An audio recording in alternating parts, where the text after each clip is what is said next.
Terletak di jantung negara Kamboja, Danau Tonle Sap menjadi bukti kekayaan alam dan juga gambaran budaya negara tersebut. Dikenal dengan nama Danau Besar Kamboja, Tonle Sap adalah danau air tawar terbesar di kawasan Asia Tenggara. Memiliki panjang mencapai 250 km dan lebar sekitar 100 km, membuatnya tampak seperti lautan pedalaman. Danau ini juga memainkan peran penting dalam kehidupan jutaan warga Kamboja.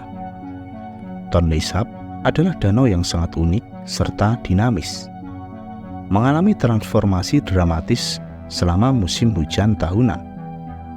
Danau ini terhubung dengan Sungai Mekong melalui Sungai Tonle Sap.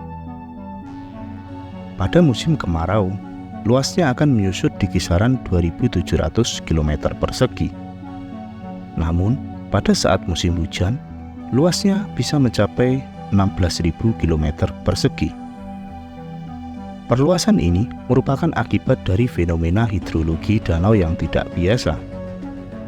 Pada waktu tertentu, air mengalir dari Sungai Mekong ke Danau Tonle Sap, dan begitu sebaliknya ketika musim berganti. Air Danau Tonle Sap akan mengalir ke Sungai Mekong. Fluktuasi permukaan air danau ini menciptakan ekosistem yang beragam dan dinamis, mendukung kehidupan flora dan fauna di dalamnya. Tonle Sap merupakan tempat berkembang biak yang penting bagi banyak spesies ikan, termasuk ikan lele raksasa Mekong yang cukup terkenal. Danau Tonle Sap adalah salah satu penghasil ikan air tawar terbesar di dunia, memproduksi lebih dari 400.000 ton ikan setiap tahunnya dan memberi makan lebih dari 3 juta orang. Ada lebih 200 spesies ikan yang berbeda ada di danau ini. Setiap tahun, jutaan ikan datang untuk bertelur di hutan yang terendam banjir musiman di sekitar danau. Menarik banyak sekali burung liar untuk datang ke tempat ini. Bahkan, ada lebih dari 100 jenis burung air, termasuk bangau dan juga pelikan. Keanekaragaman hayati yang kaya di Danau Tonle Sap berkontribusi terhadap kehidupan daerah aliran Sungai Mekong secara keseluruhan, menjadikannya komponen penting dalam keseimbangan ekologi di kawasan tersebut. Tonle Sap adalah rumah bagi banyak warga Kamboja dengan cara hidup yang cukup unik.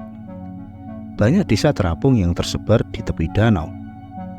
Rumah, sekolah, dan bahkan pasar tradisional dibangun di atas perairan danau ini. Mereka hidup mengikuti ritme musim dan juga banjir.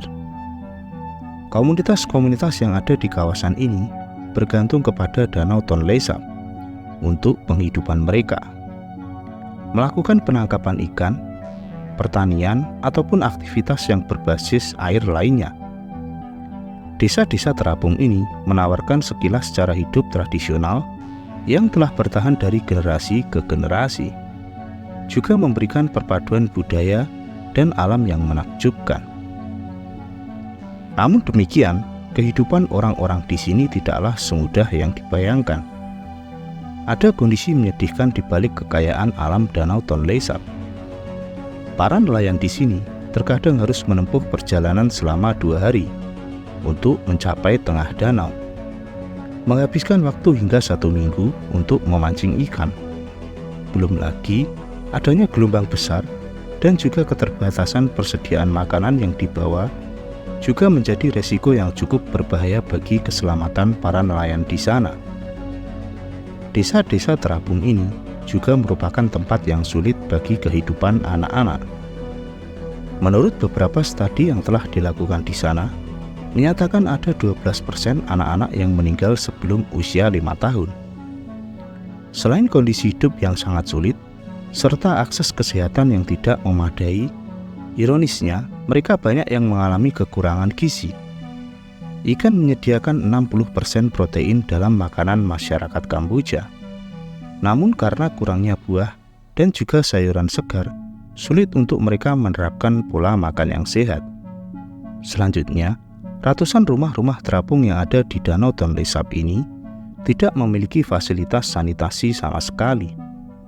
Selama beberapa generasi, penduduk desa yang mata pencahariannya bergantung pada penangkapan ikan ini telah buang air besar langsung ke air yang mereka gunakan untuk memasak, mencuci, dan juga mandi. Sehingga timbullah resiko penyakit diare dan juga kolera yang menyebar dan ditularkan melalui air. Tentunya, hal itu adalah ancaman nyata bagi kesehatan anak-anak serta semua penduduk lokal di sana.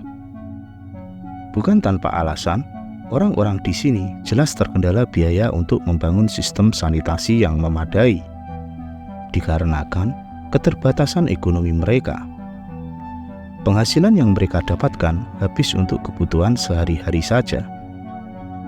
Kamboja memang merupakan salah satu negara termiskin di Asia Tenggara. Pendapatan tahunan orang-orang di kawasan danau ini hanyalah di bawah $500. Gambaran menyedihkan dari kehidupan nelayan Danau Tonle Sap. Tidak cukup sampai di situ, ada masalah lain yang harus dihadapi desa-desa terapung di sana. Adalah adanya perubahan iklim global serta kekeringan yang berkepanjangan menyebabkan perubahan ekosistem alami Danau Tonle Sap. Dari waktu ke waktu, hasil tangkapan nelayan di sana terus menurun, dan kemungkinan desa-desa terapung ini akan sulit bertahan di masa depan. Pada akhirnya, Tonle Sap bukan hanya sebuah danau biasa. Tempat ini adalah entitas hidup dan nafas yang menopang kehidupan dan budaya di Kamboja.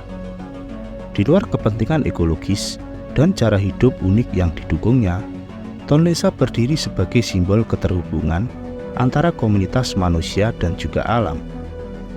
Seiring berjalannya waktu dan juga perubahan iklim dunia, harus dilakukan upaya yang nyata dari semua pihak untuk melindungi dan melestarikan danau yang luar biasa ini.